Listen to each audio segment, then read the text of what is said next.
When I think back to my time on the Greece FSP, the thing that keeps coming up in my mind is just how important it was to actually be on site when studying these things. Take the Parthenon, for example. I'd studied it in class for hours on end. I'd seen dozens of pictures of it, read about it in an untold number of articles, and I thought I knew basically all there was to know about it. And the first time I step on top of the Acropolis, I look up at the Parthenon, and it just blows my mind how different it was to see it in person and how much more you understand about it just from being there and looking at the building itself.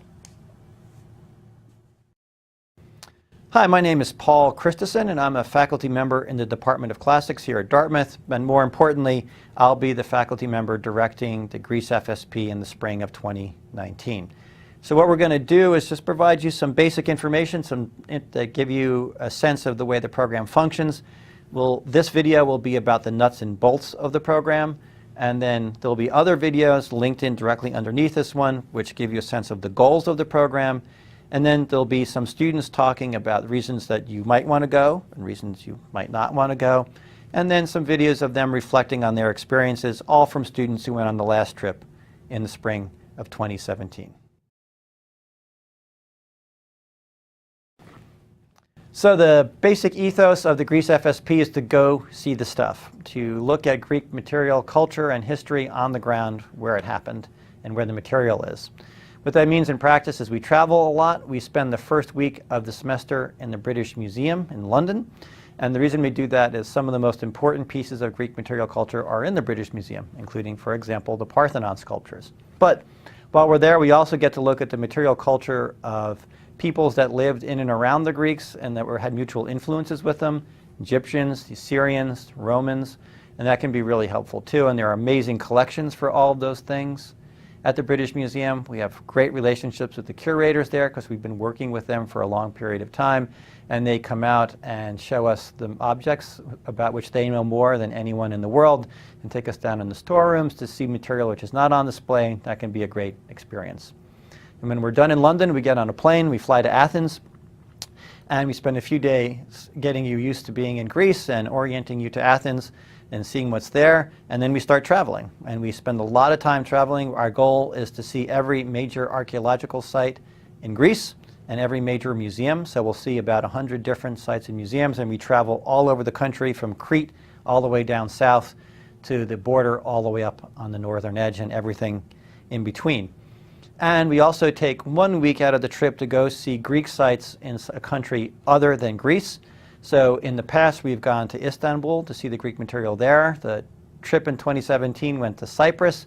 The trip in 2019, we haven't finalized schedule yet, but it's quite possible that we'll go to Sicily because there are some amazing Greek sites in Sicily.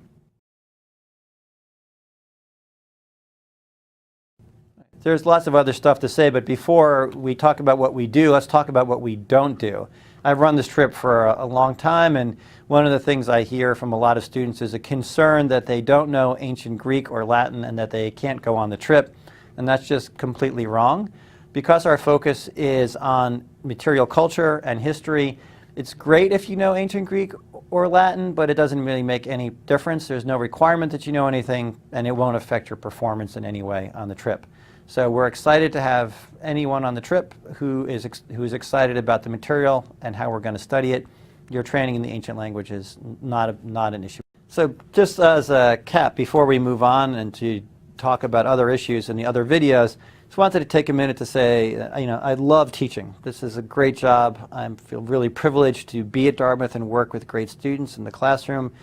But this is my favorite kind of teaching because I get to work with a group of students, a small group of students over the course of an entire semester where we work together as a group all day long, every day.